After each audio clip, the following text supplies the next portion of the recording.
السلام علیکم ورحمۃ اللہ وبرکاتہ۔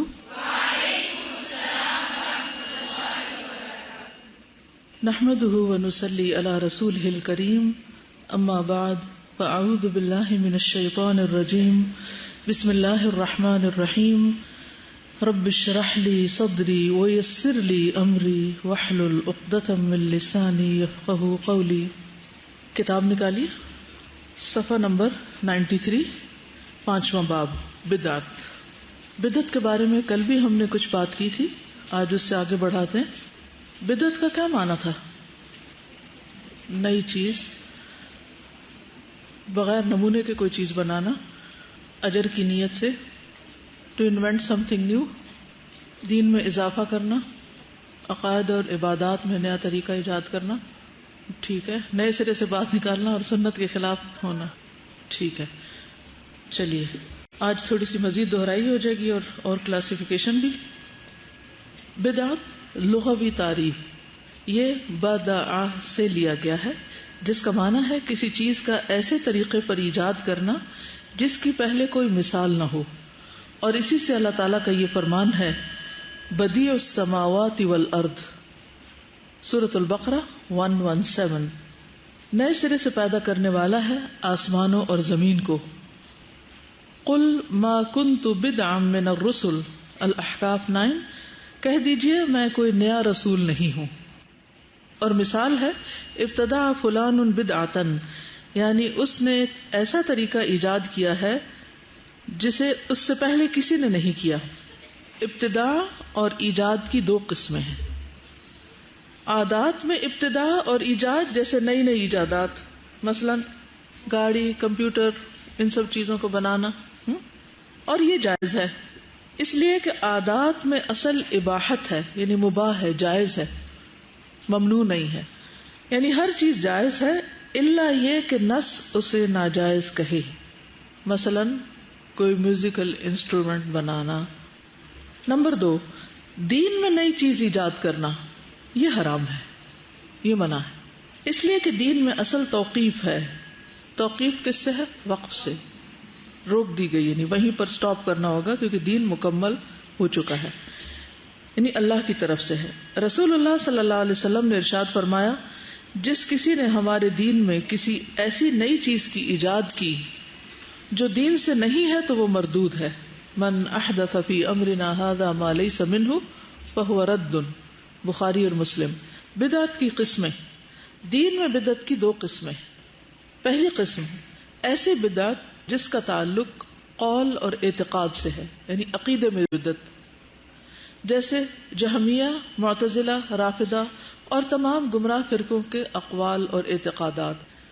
دوسری قسم عبادتوں میں بدعت، جیسے اللہ تعالیٰ کی پرستش غیر مشروع عبادت سے کرنا۔ غیر مشروع یعنی جسے شریعت نے نہیں بتایا، نہیں سکھایا، اور اس کی چند قسمیں ہیں، یعنی عبادت میں بدعت کی چند قسمیں، یعنی آپ یوں کہہ سکتے ہیں، نمبر 1 عقیدہ میں بدعت، اور نمبر 2 عبادات میں بدعت، کیونکہ عادات میں تو اس کی اجازت ہے ایز لانگ ایز وہ شریعت سے ٹکراتی نہیں۔ تو اعتقادی بدعت تو انشاءاللہ بعد میں دیکھیں گے، لیکن اب عبادات میں بدعت کی اقسام ہے یہ، ٹھیک۔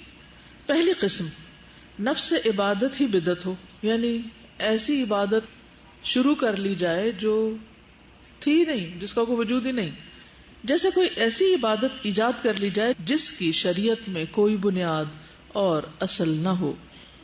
مثلا غیر مشروع نماز، غیر مشروع روزہ، یا غیر مشروع عیدیں، جیسے عید میلاد وغیرہ۔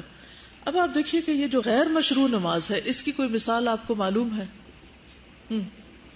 قضاء عمری، اور رجب میں بھی ایک نماز ہوتی ہے صلاۃ الرغائب، رغائب، جی، یعنی باقاعدہ نام کے ساتھ ایک نئی نماز کا اضافہ، اور اس کا طریقہ بھی مختلف، خود ساختہ، یعنی عام طریقے سے مختلف، یعنی مخصوص قسم کی صورتیں اور مخصوص تعداد میں پڑھنے کا حکم دیا جاتا ہے۔ اب یہ ساری عبادتیں جو ہیں، یہ ساری نمازیں جو ہیں، نمازوں کی کتنی قسمیں، یعنی ایک تو فرض نمازیں، ٹھیک ہے، اور پھر ان کے اوقات بھی مقرر ہیں، نبی صلی اللہ علیہ وسلم نے بتا دی۔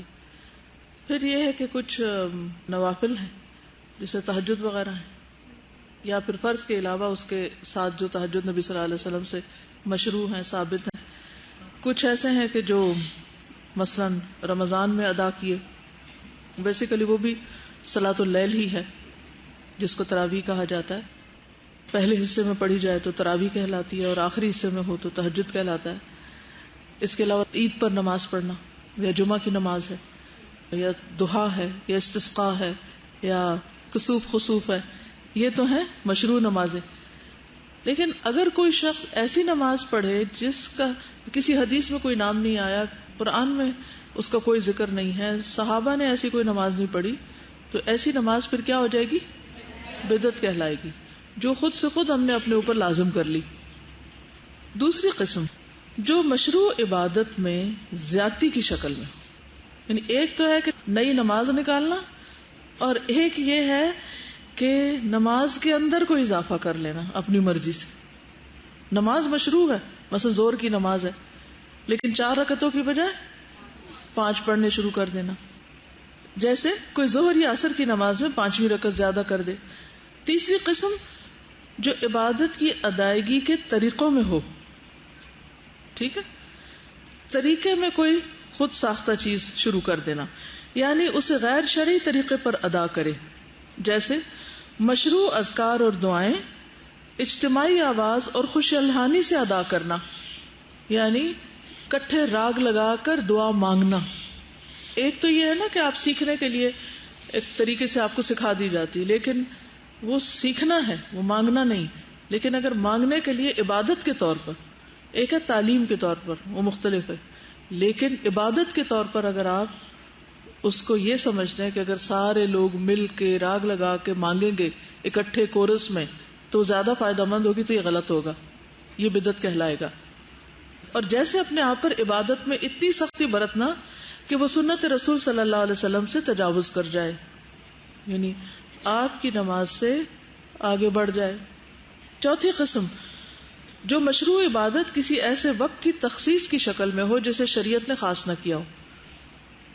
جیسے 15ویں شعبان کی شب کو نماز اور دن کو روزے کے ساتھ مخصوص کر لینا، کیونکہ نماز اور روزے اصلاً مشروع ہیں، لیکن کسی وقت کے ساتھ خاص کرنے کے لیے دلیل کی ضرورت ہے. دینی نقطہ نظر سے بدعت کا حکم. دین میں ہر بدعت حرام اور باعث دلالت اور گمراہی ہے، اس لیے کہ رسول اللہ صلی اللہ علیہ وسلم کا فرمان ہے، دین کے اندر تمام نئی پیدا کی ہوئی چیزوں سے بچو، کیونکہ ہر نئی چیز بدعت ہے اور ہر بدعت گمراہی ہے.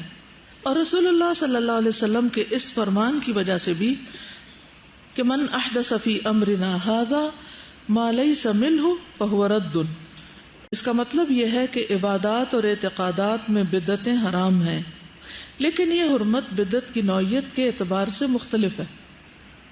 بعض بدعتیں صراحتاً کفر ہیں، اس کو شرک کہیں تو زیادہ بہتر ہے، جیسے صاحب قبر سے تقرب حاصل کرنے کے لیے قبروں کا طواف کرنا اور ان پر ذبیحے اور نذر و نیاز پیش کرنا، ان سے مرادیں مانگنا اور فریاد رسی کرنا، جیسے غالی قسم کے جہمیوں اور معتزلیوں کے اقوال.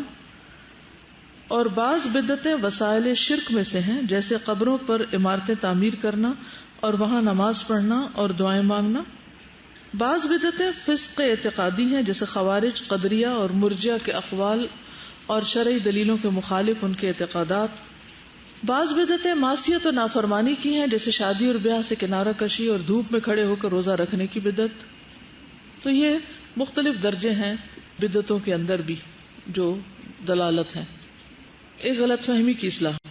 جس نے بدعت کی تقسیم اچھی اور بری بدعت سے کی ہے، یعنی بدعہ حسنہ اور بدعہ سیئہ، وہ غلطی اور خطا پر ہے.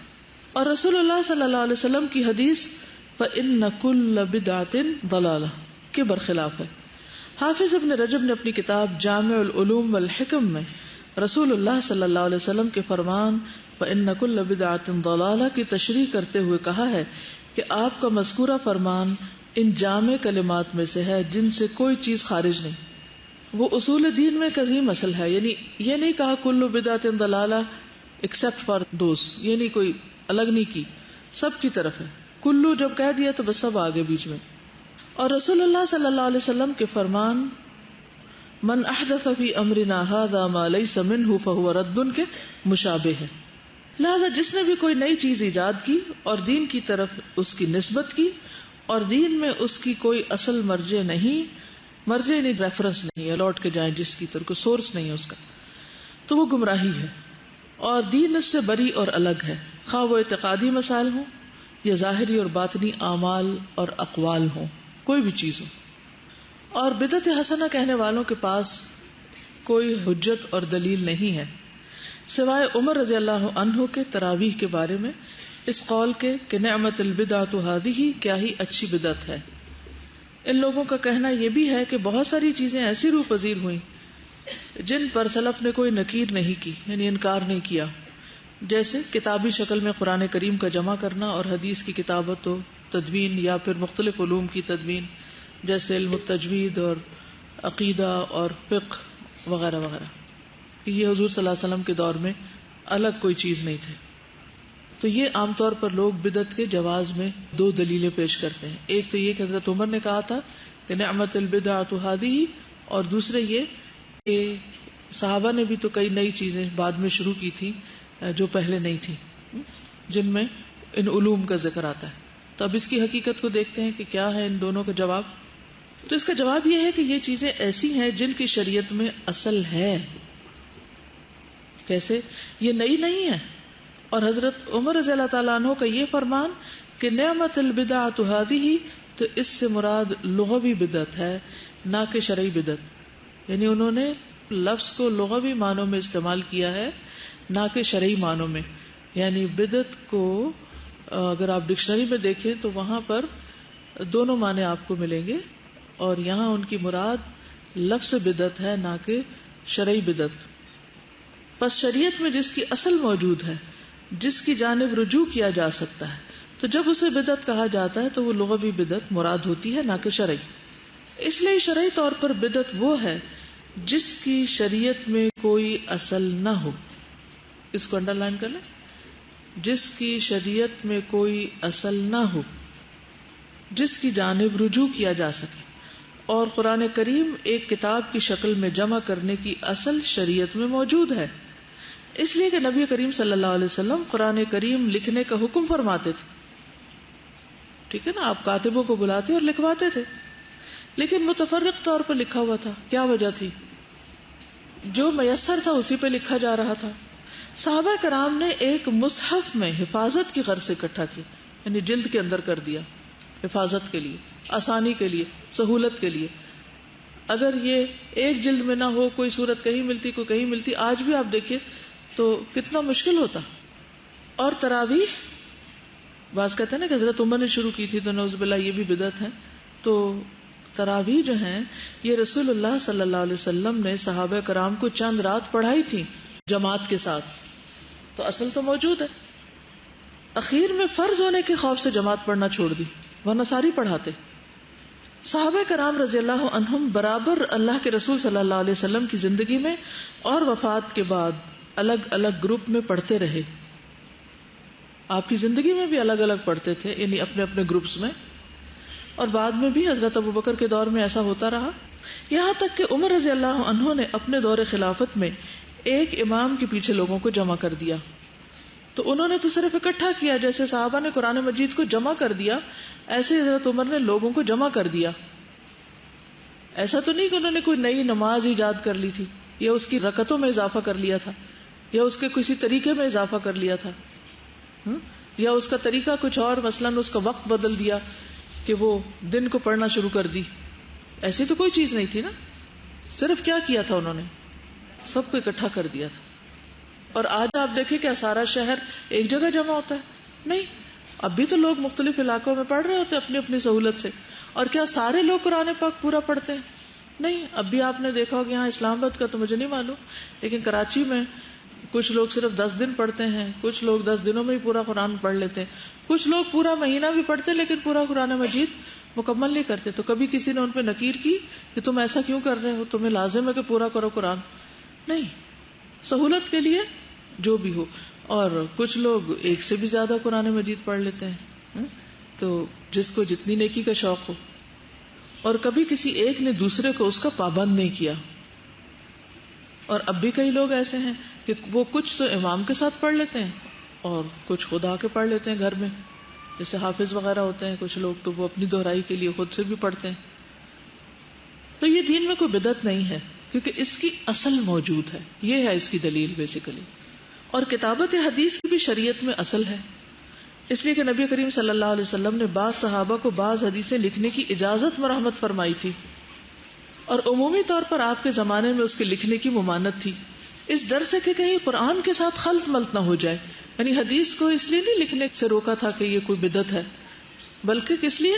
اس کی خاص وجہ تھی، کیونکہ اس وقت پہلی پرائرٹی کیا تھی کہ قرآن مجید صحیح طور پر لکھا جائے اور وہ جمع ہو جائے، کیونکہ ریسورسز کم تھے، لوگ لکھنے والے کم تھے. اب اگر ایک کام کے لیے لوگ ہی کم ہیں تو ہمیں یہ دیکھنا پڑے گا نا کہ پہلے کون سا کام کرنا چاہیے اور زیادہ اہم کون سا ہے، اور اس کے بعد کون سا کرنا چاہیے. اور اگر اکٹھا ہی شروع کر لیا جائے تو اس میں کیا قباحتیں ہو سکتی. تو ان کو اوائڈ کرنے کے لیے آپ صلی اللہ علیہ وسلم نے حدیث کو لکھنے سے منع کیا تھا، اور خصوصاً اسی پیپر پہ جس پہ قرآن مجید لکھا ہوا. اور جہاں تک عقیدہ کا تعلق ہے یا علوم الحدیث یا فقہ وغیرہ کا، تو یہ بھی سہولت کے لیے ان کو ایک جگہ جمع کر دیا گیا. ٹھیک ہے نا.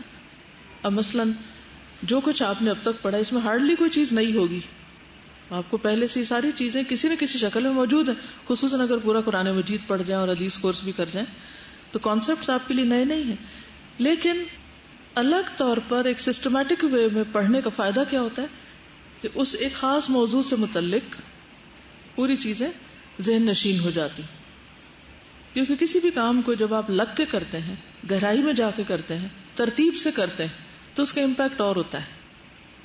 تو ایک ہوتا ہے پھیلاؤ کسی بھی چیز میں کہ آپ پڑھ رہے ہیں اور وہ چیزیں پھیلی ہوئی، اور ایک ہوتا ہے ان سب کو منظم کر دینا، آرگنائز کر دینا اور ایک خاص طریقے سے پڑھنا.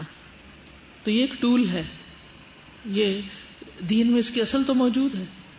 ہاں، بدعت اس وقت ہوگا یہ جب وہ چیزیں اس میں پڑھائی جائیں جو دین میں اصل میں ہے ہی نہیں، جن کی کوئی دلیل نہیں. سمجھ گئے؟ یا یہ سمجھنا کہ اس طرح پڑھنے میں ثواب زیادہ ہے اور دوسری طرح پڑھنے میں کم ہے، یہ نہیں ہے مقصد اس میں.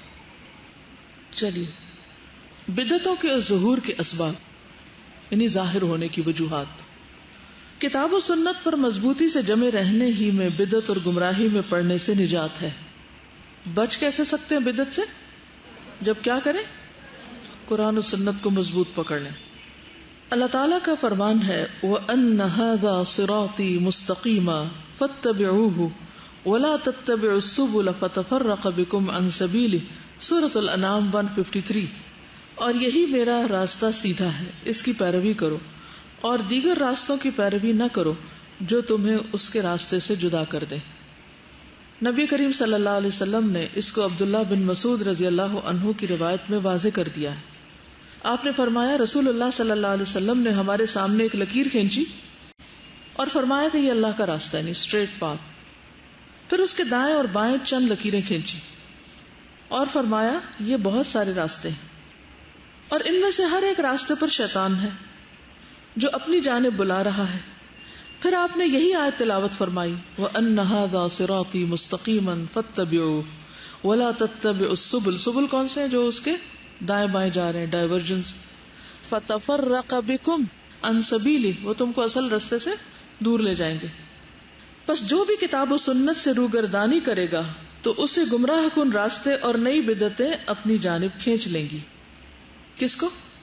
جو کتاب و سنت سے دور ہوگا اس کو بدعتیں اپنی طرف کھینچ لیں گی، اٹریکٹ کریں گی. اگر ہمارے معاشرے میں بہت سی بدعتیں ہیں تو اس کی بنیادی وجہ کیا ہے؟ کیونکہ اصل دین سامنے نہیں ہے ان کے، تو وہ پھر اور چیزوں کو دین سمجھ کے اختیار کر لیتے ہیں، اپنا لیتے ہیں. بدعتوں کے ظہور کے اسباب مندرجہ ذیل ہیں. پہلا سبب دینی احکام سے لا علمی اور جہالت. جو زمانہ گزرتا گیا اور لوگ آثار رسالت سے دور ہوتے گئے، علم کم ہوتا رہا اور جہالت عام ہوتی گئی. جیسا کہ اس کی خبر نبی صلی اللہ علیہ وسلم نے اپنی اس حدیث میں دی ہے، تم میں سے زندہ رہنے والا شخص بہت سارے اختلافات دیکھے گا، ابو داؤد اور ترمذی. اور اپنے اس فرمان میں بھی کہ اللہ تعالیٰ علم بندوں سے چھین کر نہیں ختم کرے گا بلکہ علماء کو ختم کر کے علم ختم کرے گا، یہاں تک کہ جب کسی عالم کو زندہ نہیں چھوڑے گا تو لوگ جاہلوں کو رؤساء بنا لیں گے، اور یہ لوگ مسئلہ پوچھنے پر بغیر علم کے فتویٰ دیں گے تو خود بھی گمراہ ہوں گے اور دوسروں کو بھی گمراہ کریں گے۔ جامع بیان العلم و فضلہ۔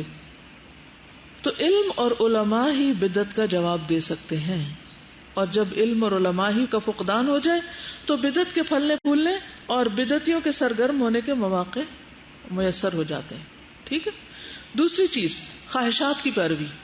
جو کتاب و سنت سے اعراض کرے گا وہ اپنی خواہشات کی پیروی کرے گا، جیسا کہ ارشاد باری تعالیٰ ہے فَإِن لَّمْ يَسْتَجِيبُوا لَكَ فَاعْلَمْ أَنَّمَا يَتَّبِعُونَ أَهْوَاءَهُمْ وَمَنْ أَضَلُّ مِمَّنِ اتَّبَعَ هَوَاهُ بِغَيْرِ هُدًى مِّنَ اللَّهِ۔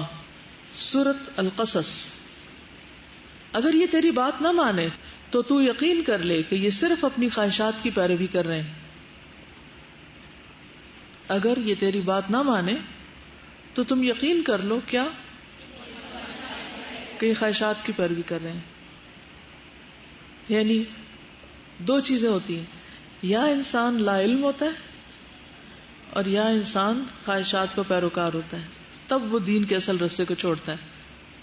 اور اس سے بڑھ کر بہکا ہوا کون ہے جو اپنی خواہش کے پیچھے پڑا ہوا ہو بغیر اللہ کی رہنمائی کے۔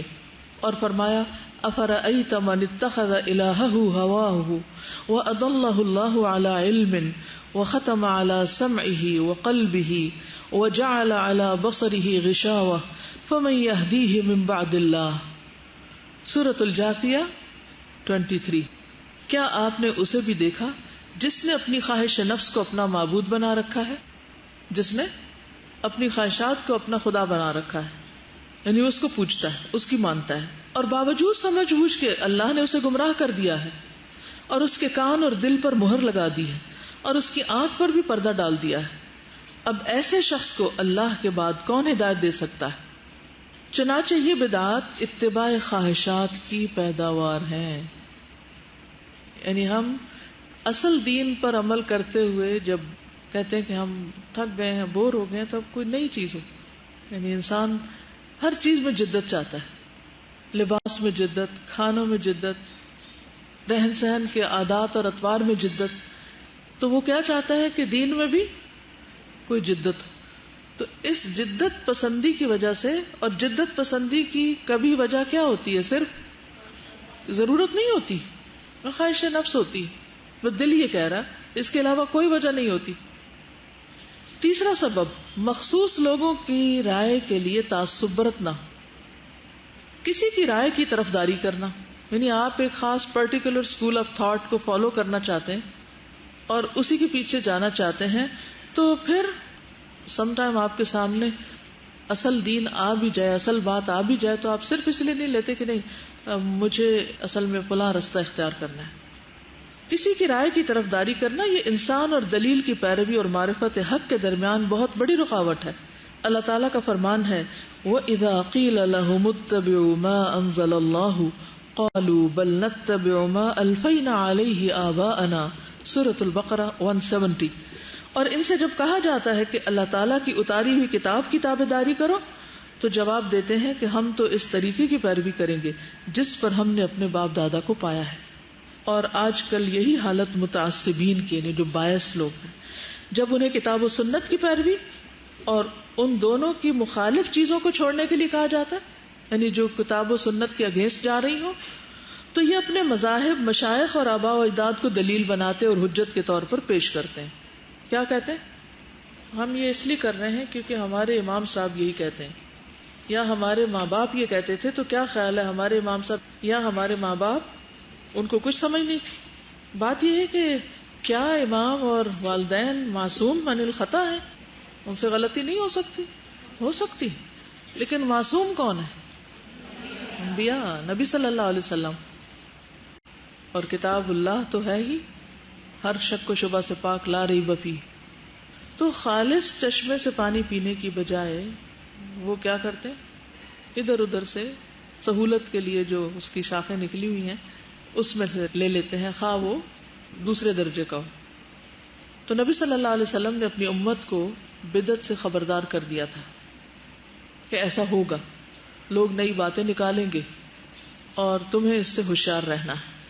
مسند احمد میں آتا ہے رسول اللہ صلی اللہ علیہ وسلم نے فرمایا میرے بعد حکومت کی باغ ڈور کچھ ایسے لوگوں کے ہاتھ میں بھی آئے گی جو سنت کو مٹا دیں گے اور بدعت کو فروغ دیں گے اور نماز کو اس کے وقت مقررہ سے ہٹا دیں گے. ابھی آپ نے دیکھا ہوگا کہ بعض اوقات جمعہ کی نماز اتنی لیٹ ہوتی ہے کچھ جگہوں پر کہ بالکل عصر کے قریب ہو جاتا ہے وقت، خصوصاً سردیوں میں. حالانکہ اگر آپ بخاری کو دیکھیں اور حدیث کی کتابیں دیکھیں تو جمعے کی نماز کا وقت تو بہت ہی ارلی ہے. تو آپ صلی اللہ علیہ وسلم نے اس دور میں ہی پہلے سے بتا دیا تھا کہ یہ ہوگا، کہ لوگ دین میں ٹیمپرنگ کریں گے اور اپنی مرضی سے چیزوں کو آگے پیچھے ہٹائیں گے. تو یہ جو ہے نا وَلَا تَتَّبِعُوا السُّبُلَ، قرآن مجید کی جو آیت ہے یہ بھی اسی کی طرف اشارہ کرتی. فَتَفَرَّقَ بِكُمْ عَنْ سَبِيلِهِ ذَلِكُمْ وَصَّاكُمْ بِهِ لَعَلَّكُمْ تَتَّقُونَ. اس چیز کی تم کو وصیت کی جاتی، تاکید کی جاتی ہے کہ اگر تم اصل سے ہٹے اور شاخوں میں پڑ گئے ادھر ادھر دوسرے رستوں پہ نکل گئے تو تمہیں اصل سے جدا کر دیں گے. تو تتبع السبل میں مجاہد کہتے ہیں کہ یہ کیا ہے؟ البدع والشبہات، بدعات اور شبہات ہیں. پھر اسی طرح یہ کہ ہر طرح کی بدعت سے منع کیا گیا ہے. عادات کی بات نہیں کر رہی میں، دین میں ہر طرح کی بدعت، یہ بھی یاد رکھیے، دین میں بدعت، عادات میں بدعت نہیں. نبی صلی اللہ علیہ وسلم نے فرمایا جو شخص تم میں سے میرے بعد زندہ رہے گا تو عنقریب وہ بہت زیادہ اختلافات دیکھے گا. بس تم پر لازم ہے کہ تم میری سنت اور خلفائے راشدین میں جو ہدایت یافتہ ہیں ان کی سنت کو پکڑے رہو اور اسے ڈاڑھوں سے مضبوط پکڑ کر رکھو، اور دین میں نئے امور نکالنے سے بچتے رہو، کیونکہ ہر نئی چیز بدعت ہے اور ہر بدعت گمراہی ہے. ابن عمر کہتے ہیں ہر بدعت گمراہی ہے خواہ لوگ اسے نیکی سمجھیں، یعنی خواہ اسے لوگ نیکی کا کام سمجھ کے کر رہے ہوں لیکن بظاہر نیکی نظر آنے والی چیز بھی گمراہی ہے. یہی تو بدعت کی زیادہ مشکل بات ہے. دیکھیے شرک بھی پہچانا جاتا ہے بعض اوقات بہت جلدی، کفر بھی پہچانا جاتا ہے، لیکن بعض اوقات بدعات کی پہچان بھی نہیں ہوتی اور غیر محسوس طریقے سے انسان ان میں جا پڑتا ہے کیونکہ ان کی ظاہری شکل دین کی سی ہوتی ہے. نبی صلی اللہ علیہ وسلم نے فرمایا جب میں تم سے کوئی حدیث بیان کیا کروں تو اس میں مزید اضافہ نہ کیا کرو. تو یہ اضافہ بھی پھر کیا ہوگا؟ بدعت، یعنی اپنے پاس سے اس کے الفاظ مت بڑھایا کرو. تو اس معاملے میں جو احادیث کے ترجمے ہیں نا ان میں بھی احتیاط برتنی چاہیے. بعض لوگ ترجمہ کرتے ہوئے کسٹمائز کرتے کرتے کچھ سے کچھ بنا دیتے ہیں، کہیں سے کہیں کھینچ لے جاتے ہیں. تو طریقہ کیا ہونا چاہیے کہ جیسے عربک ٹیکسٹ ہے اس کے مطابق ترجمہ، اس کو ایز اٹ از پڑھ کے پھر اس کے بعد آپ اس کی وضاحت میں اگر کچھ کہنا چاہیں تو کہیں، لیکن اصل میں اضافہ نہیں کرنا آپ کو، یا اس کو اپنے مرضی کے معنی نہیں پہنانے، کانٹیکسٹ میں ہی لینا ہے. اسی طرح نبی صلی اللہ علیہ وسلم کی باتوں کے علاوہ دوسروں کی باتوں کو سنت نہ سمجھا جائے. سنت کا کل کیا معنی بتایا تھا؟ طریقہ. تو ویسے تو لغوی معنی میں کوئی بھی طریقہ ہو سکتا ہے، لیکن کس طریقے کو سنت نہیں کہا جا سکتا؟ جو بظاہر دین کا طریقہ نظر آ رہا ہو لیکن وہ نبی صلی اللہ علیہ وسلم کا طریقہ نہ ہو. نبی صلی اللہ علیہ وسلم نے فرمایا میرے بعد ایک قوم یا مختلف حکمران ہوں گے جو میری سنت پر عمل نہیں کریں گے اور میری سیرت کے علاوہ کوئی اور سیرت اختیار کریں گے. تو ان کے بعض امور کو اچھا سمجھے گا اور بعض کو برا، یعنی بعض چیزیں ان کی سنت کے مطابق نہیں ہوگی لیکن تم ان کو اپریشیٹ کرو گے، کیونکہ سنت کا علم ایک تو بعض اوقات نہیں ہوتا، اور دوسرا یہ ہے کہ بعض اوقات جب کوئی حکمران یا کوئی انفلوئنشل شخص کوئی ایسا کام کر رہا ہوتا ہے تو انسان کہتا ہے یہ تو بہت سمجھدار ہے، یہ کر رہا ہے تو ٹھیک ہی کر رہا ہوگا، اس لیے اس کے طریقے کی پیروی کر لو. یہاں سے بگاڑ آ جاتا ہے. پھر تو اس جہالت سے بھی بچنا چاہیے اور دعا مانگنی چاہیے کہ اللہ ہمیں چیزوں کی حقیقت جیسی وہ ہے ویسی ہی دکھا، اور کہیں بھی اپنے نفس کی خواہش یا کسی اور کی کوئی ایسی چیز جو دین نہ ہو اور اسے ہم دین سمجھ کے اختیار نہ کریں. اس سے ہمیں محفوظ رکھ کہ ہم اس کو دین سمجھ کے اختیار کریں جو اصل میں دین نہ ہو. نبی صلی اللہ علیہ وسلم نے فرمایا مجھ سے پہلے جس امت میں نبی بھیجا گیا اس کی امت میں سے اس کے حواری اور صحابی بھی ہوئے. امت کے کچھ لوگ اس کے ساتھی تھے جو اس کی سنت پر چلنے والے اور اس کے حکم کی پیروی کرنے والے تھے. لیکن ان صحابیوں کے بعد کچھ لوگ ایسے بھی ہوئے جو وہ کہتے تھے جو وہ خود نہیں کرتے تھے، یعنی خود عمل نہیں کرتے تھے، اور وہ کرتے تھے جن کا ان کو حکم ہی نہیں دیا گیا تھا. یعنی نیکسٹ جنریشن میں، ان کی فالوئنگ جنریشن میں کیسے لوگ آئے. یعنی نبی نے تو اللہ کی مرضی کے مطابق کام کیا، پھر اس کے ساتھیوں نے بھی وہی کیا جو نبی نے کیا، پھر نبی کے جانے کے بعد وہ ساتھی جو تھے ان کے وہ اس طریقے پر چلتے رہے. لیکن آہستہ آہستہ ڈائلیوشن ہوئی. جو بعد میں لوگ آئے انہوں نے کیا کیا؟ اور رستے نکال لیے، یعنی وہ کرنا شروع کر دیا جو اصل میں نہیں تھا. اور آپ دیکھیے کہ کرسچینٹی میں بہت ساری ایسی چیزیں ہیں جو عیسیٰ علیہ السلام نے نہیں کی، لیکن بعد میں جو ان کے جو حواریوں کے آگے فالوورز تھے وہاں سے شروع ہوئی. انہوں نے یہ بدعتیں ایجاد کی. کمپیریٹیو ریلیجن پڑھا تو اس میں یہ کانسیپٹ پڑھا ہوگا نا آپ نے کہ کس طرح انہوں نے دین کو بگاڑا. اصل دین میں کیسے بگاڑ آیا؟ لوگوں نے بگاڑ ڈالا نا، جنہوں نے دین کے نام پر غیر دین کو پیش کیا. تو جب بھی دین پڑھنے جائیں تو کیا پڑھیں، کس طرف کو جائیں، اس کی اصل کو دیکھیں. اگر اصل میں ہے تو ٹھیک ہے، اور اگر اصل میں نہیں تو کتنا بھی خوبصورت ہو ٹھیک نہیں. ٹھیک ہے نا؟ بات واضح ہوئی ہے یا نہیں؟ ابھی بھی ہوئی. فرمایا جس شخص نے ہاتھ سے ان کا مقابلہ کیا وہ بھی مومن تھا، جس نے زبان سے ان کا مقابلہ کیا وہ بھی مومن تھا، جس نے زبان سے جہاد کیا وہ بھی مومن تھا. اس کے علاوہ رائی دانے کے برابر بھی ایمان نہیں رہتا. تو اس سے کیا پتہ چلتا ہے کہ جو لوگ بدعت کر رہے ہوں ان کو ان کی بدعت سے روکنا چاہیے. اور اگر ہم بدعتوں کو دیکھ کر چپ رہے اور بدعتوں کو دیکھ کر ہمیں کوئی تکلیف ہی نہ ہو اور ہم منع نہ کریں تو اس کا کیا مطلب ہے؟ ہمارا ایمان نہ ہونے کے برابر. کیونکہ اگر ایمان ذرا سا بھی ہوگا نا، چنگاری اتنی بھی ہوگی نا، وہ کیا کرے گی؟ وہ شعلہ بن جائے گی، کبھی وہ بھڑک اٹھے گی. لیکن اگر چنگاری بجھ گئی ہے، ذرا رائی برابر بھی کچھ نہیں ہے باقی، تو اس سے تو کچھ خیر نہیں نکلنے والی پھر. اسی لیے یہ ایک مختصر سی کتاب ہے بدعت کیا ہے. ام عبد منیب نے لکھی ہیں، خاتون، لیکن ماشاءاللہ ان کا قلم اتنا رواں ہے کہ انہوں نے لگتا ہے کچھ چھوڑا ہی نہیں. میں اس کو پڑھ پڑھ کے انجوائے کر رہی تھی. انجوائے اس معنی میں کہ جو کچھ ہمارے معاشرے میں ہوتا ہے نا، جس کی اصل دین میں کوئی نہیں، وہ انہوں نے مینشن کر دیا. تو مجھے اس سے بڑا ذاتی طور پہ مجھے سہولت ہوئی پہچان کرنے میں کہ کوئی اس میں سے میں تو نہیں کام کرتی کہ جو بھولے سے انسان شروع کر دیتے. ہم معصوم تو نہیں ہے نا، ہم بھی پھسل سکتے ہیں، کسی چیز کو نیکی سمجھ کے شروع کر دیں لیکن اس کی کوئی اصل بنیاد دلیل نہ ہو. تو میں ہی چاہوں گی کہ یہ اگر آپ کے پاس ہو کتاب اور اس کو اپنے سیلف انالیسس کے لیے دیکھ لیں، اور پھر آپ کو آبزرویشن میں آسانی ہوگی کہ کہاں کچھ ایسا ہو رہا ہے غلط، اور پھر کم از کم خود ان چیزوں کو چھوڑیں اگر کہیں بھی کچھ موجود ہے، اور سب سے پہلے اپنے عمل سے تبلیغ کریں. آپ نے دیکھا ہوگا کہ شرک اور کفر سے روکنا لوگوں کو اتنا مشکل نہیں ہوتا جتنا بدعت سے. اتنی شدید ریزنٹمنٹ آتی ہے، اتنی شدید خاندانوں کے اندر کہ آپ سوچ نہیں سکتے، جینا دوبر کر دیتے.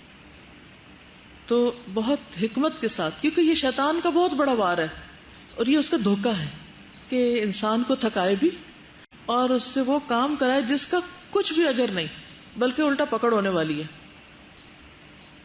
مثلا پاکستان کا جھنڈا ہے، کتنے رنگ ہیں اس میں؟ تو اگر کوئی ایک تیسرا بھی لگا دے اس میں تو کیا ہوگا؟ پاکستان کا وہ نہیں رہے گا، وہ پارٹی کا جھنڈا ہو جائے گا. یا اور اگر کوئی یہ دعویٰ کرے کہ یہ ہے پاکستان کا جھنڈا، یہ ہے اصل دین، آپ کو پتا ہے کہ یہ ایک جرم ہے، آفینس ہے. اب اگر کوئی کہے لو اتنی ریجیڈیٹی، اس غریب نے کیا کیا کہ آپ اسے پھانسی چڑھا رہے ہیں، تھوڑا سا ایک نیا رنگ ہی لگا دیا. ابھی جدت ہونی چاہیے. کوئی چاند تارے کی اگر شیپ الٹی کر دی تو وہ بھی جرم ہے، تو آپ یہ نہیں کر سکتے. تو کیا ایک دین ہی ایسی چیز رہ گئی کہ جس میں آپ جو جی چاہے کھیل کھیلیں؟ تو سب سے پہلی چیز یہ ہے کہ آپ خود ویل انفارمڈ ہو. میں نے جب اس کو پڑھا تھا تو ایسے نہیں پڑھ لیا تھا، میں ہر ایک چیز پہ رک کے سوچتی تھی اس کو کیوں کہا بدعت، اس کو کیوں، کیا وجہ، کہ اس کی اصل نہیں ہے نا کوئی. اگر کوئی اصل ہو تو ٹھیک ہے، ہم بھی کر لیتے ہیں، ہم کیوں محروم رہے. بدعت پر تو کوئی توبہ بھی نہیں کرتا نا، پھر شرک کفر سے تو پھر بھی انسان کہتا ہے کہ وہ میں اتنی بڑی گمراہی میں تھا، لیکن اس سے توبہ بھی نہیں کرتا کیونکہ وہ اس کو اچھا سمجھ کے کر رہا ہوتا ہے نا. بعض لوگ بدعت کو جاری کرنے کے لیے دلیل یہ دیتے ہیں کہ اس طرح ہم لوگوں کو دین کی طرف مائل کرتے ہیں کیونکہ یہ لوگ اس طریقے کا دین پسند کرتے ہیں. تو پھر پیروی دین کی ہو رہی ہے خواہشات کی. اور کیا نبی صلی اللہ علیہ وسلم نے قریش کے طریقوں کو اختیار کر لیا تھا کہ اس طرح قریش راضی ہو جائیں گے تو اتنے سارے لوگ مسلمان ہو جائیں گے تو دین کو بڑی ترقی حاصل ہو جائے گی؟ لقد كدت تركن إليهم شيئا قليلا إذا لأذقناك ضعف الحياة وضعف الممات ثم لا تجد لك علينا نصيرا. یعنی قریب تھا کہ آپ تھوڑا سا مائل ہو جاتے. لقد كدت تركن إليهم شيئا قليلا، اور اگر آپ اس کی طرف رخ بھی کرتے اذن تو کیا ہوتا، تب لأذقناك ہم آپ کو چکھاتے ضعف الحیات و ضعف الممات، دنیا میں بھی دگنی سزا اور موت کے وقت بھی دگنی سزا. اور ہمارے مقابلے میں تم کسی کو مددگار نہ پاتے. اللہ اپنے نبی کو جو اللہ کے محبوب ہیں اس انداز میں خطاب کر رہے ہیں کہ اگر آپ ایسا کرتے جو کہ آپ نہیں کرنے والے تھے تو آپ کے بھی اس عمل کو ہم قبول نہ کرتے، کیونکہ من احدث فی امرنا ھذا ما لیس منہ فہو رد ریجیکٹڈ. تو اس لیے اس میں بہت ہی احتیاط کی ضرورت ہے. تو پہلے درجے پہ خود چھوڑ دینا ہے ان چیزوں کو، اگلے درجے پر پھر ان کی اصلاح کی کوشش کرنی ہے، اور پھر تیار رہنا ہے کس کے لیے؟ مار کھانے کے لیے. جی دیکھیے، اس خاص چیز پر بحث کرنے کے بجائے نا جڑ کاٹنی چاہیے پہلے کہ بھی یہ کیوں کر رہے ہیں، یعنی یہ کرنا کیوں منع ہے، کیوں نہیں کرنا چاہیے. اگر لوگوں کو یہ سمجھ آ گئی نا، جڑ کٹ گئی تو سارے پتے جھڑ جائیں گے، سب صاف ہو جائے گا. لیکن اگر جڑ باقی ہے نا تو پھر ایک گرے گا تو دوسرا آ جائے گا. تو کیونکہ وہ اندر بیماری جیسے کینسر ہوتا ہے نا، تو وہ اگر اس کا ذرا سے اثر باقی رہ جائے نا تو پھر پھوٹ پڑتا ہے. تو پھر عقیدہ صحیح ہوگا تو پھر وہ اس کی جڑ کٹے گی نا، کیونکہ ان کو سمجھ نہیں آتی. وہ کہتے ہیں برائی کیا ہے، غلط کیا ہے.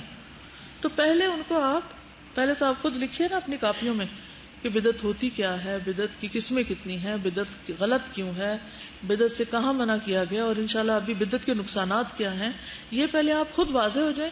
جب خود ہو جائیں گے تو انشاءاللہ پھر دوسروں کو بھی پہلے یہ سمجھا کے پھر چیزوں سے روکیں. وہ پھر سیکنڈری ہو جاتا ہے. پھر اس کی بھی نوبت بعض اوقات نہیں آتی کہ آپ انہیں کہیں یہ چھوڑو یہ چھوڑو، وہ خود ہی چھوڑ دیتے. وہ کہتے یہ نہیں ہے. اور یاد رکھیے بدعت تب جائے گی جب سنت آئے گی. آغاز بدعت ختم کرنے سے نہیں کرنا، آغاز کہاں سے کرنا؟ سنت عام کرنے سے. جب روشنی پھیل جائے گی تو لوگوں کو خود ہی نظر آنے لگے گا کہاں کہاں غلطی، کیا نہیں ہونا چاہیے. اور اگر روشنی نہیں اور لوگوں کے اندر ایمان ہی نہیں اور آپ اوپر اوپر سے ان کی صفائی کر رہے ہیں تو وہ تو کبھی نہیں ہونے کی. سب سے پہلے تو نبی صلی اللہ علیہ وسلم کی محبت دل میں پیدا کرے، ان کا مقام بلند کرے. کیونکہ پتہ کیا ہوتا ہے، ذرا سا آپ روکتے ہیں نا تو فوراً آپ کے اوپر الزام دے دیتے ہیں کہ آپ گستاخ رسول ہیں اور آپ کو حضور صلی اللہ علیہ وسلم سے کوئی محبت نہیں. تو پہلے اپنی محبت تو بتائیے کہ آپ کس طرح کی محبت کرتے ہیں ان سے، اور آپ خود کیا جانتے ہیں پروفٹ کے بارے میں.